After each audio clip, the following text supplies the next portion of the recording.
hope there's enough storage to film this. It smells good because it rained all night and the sun's just starting to come out now. It's the beginning of the afternoon. This is part of a new series, and it'll show you what it's like to suffer from species alienation because I live among you, the 99.6% of the People-Primates, the Homo communia, who suffer from HSD, and trigger what in me, the best cure I found, because I'm stuck on this planet, where you have infected everywhere, is just to kind of put a lot of energy in the balance between extreme anger, which would get me in trouble, and extreme sadness turning into depression, which is also not productive. So this is a series about that. And you're going to say, well, he's talked about this, talked about this. Well, I'm giving you slightly different perspectives because, you don't have the schemas to understand the frame of references that I'm talking about and the big picture of what I'm talking about. So I have to, you're going to say, he keeps complaining. Yeah, but there's fine-tuning, and more people will connect with certain parts, others with certain parts. And that's just the way it is. So just hold on, I'm going to think about the timing of this. Okay, because I'm trying to get back to my campground to show you something. And it is can openers, would you believe? Would you believe? So, imagine people that get caught up in a cult. Let's say if people agree Scientology is a cult, and how hard it might have been or might still be for people to get out. Now, they kind of made decisions to get in. They weren't born as babies inside this, and that's possible for cults.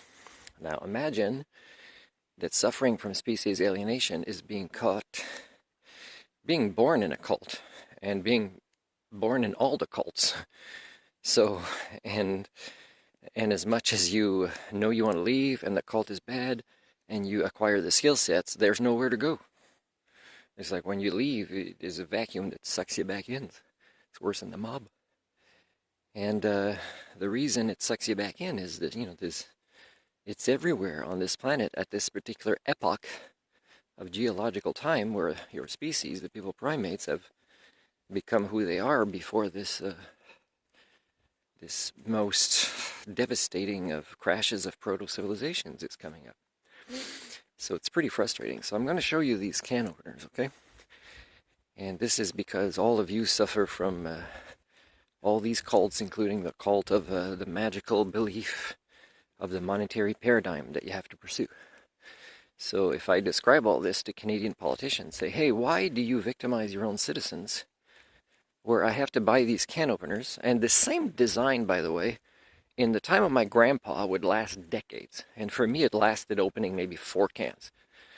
Okay, and I believe it's the quality of the metal.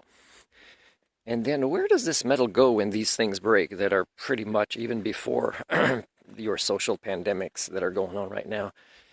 Is even before that, they were hard to return and recycled. So I'm stuck with these 2 can openers. And now I have to borrow if I want to eat. And I'm not getting to eat what I really want to eat and that is healthy. And I don't like that I am as much outside of the monetary paradigm of your cults that I want to be. But I'm still stuck in spending more money for cheap things that are put into culture because I can't afford things that are going to last decades, like in the time of my grandpa. And I have to eat things out of cans sometimes because they last longer when, let's say, I need reserves in here when I have no more money for more fresh stuff. And I can't own land and grow my own food because your cult doesn't allow it. I would like to, your cult doesn't allow it. There's supposedly still laws in various countries, I believe here as well, where I would be given a deed to land, although I don't believe in owning it, and you don't totally own it, by the way. Don't own what's underneath, for example.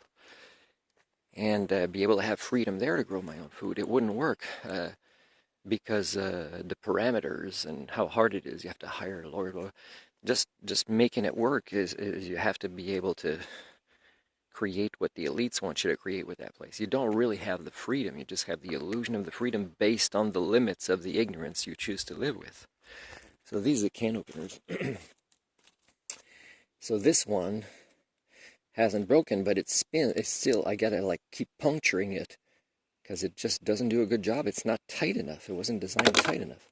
This one broke here, opening a regular can, maybe the 5th can. This lasted a week. This lasted maybe 4 cans. And they were both made in China. So if I say to politicians, hey, can you stop victimizing us in this way? And then we're stuck with this, and people are so mad they'll just throw it somewhere. But even recycling this is not easy. It's like half plastic, metal.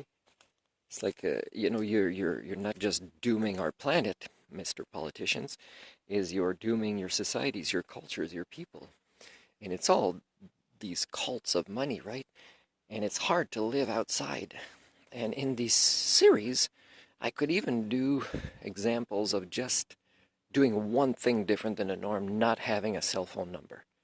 And the challenges all the time is a full-time job to overcome these challenges because the rest of you agree to be sheep and zombies.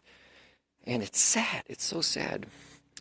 So it's a beautiful paradise I live in, but it's infected by the Homo communia, the People-Primates.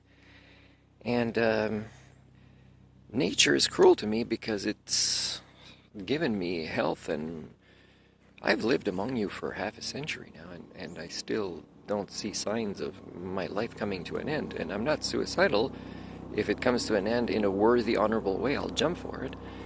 But, you know, and I'm definitely, if I get diagnosed with cancer, if I fall and I wake up in a hospital, you got this, yeah, don't treat me. First of all, you're just going to make the end of my life worse. And it's okay. And I've documented already with hundreds of videos online where I'm okay with ending my suffering among you.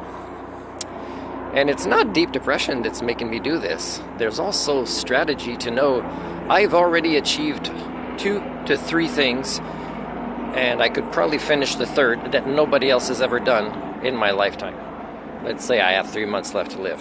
And that is a worthy life. You know, and I have examined my life, and I made it worth living, and I don't need to make it to 100 and acquire assets and land and money and leaving things to people or whatever to make me think that I was a better human being. Nature has been too nice to you because it's still giving you so many chances with these viruses, and you're still not changing your ways. It's pretty sad.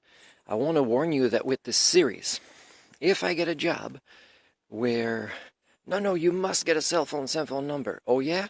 Do you pay for it? No? Okay, well, I'm going to put in my expenses. You put in writing, I need it, and I'm going to put it in my expenses. If Canada Revenue Agency ever interacts with me as if they're human, and I choose to, you know, answer them again.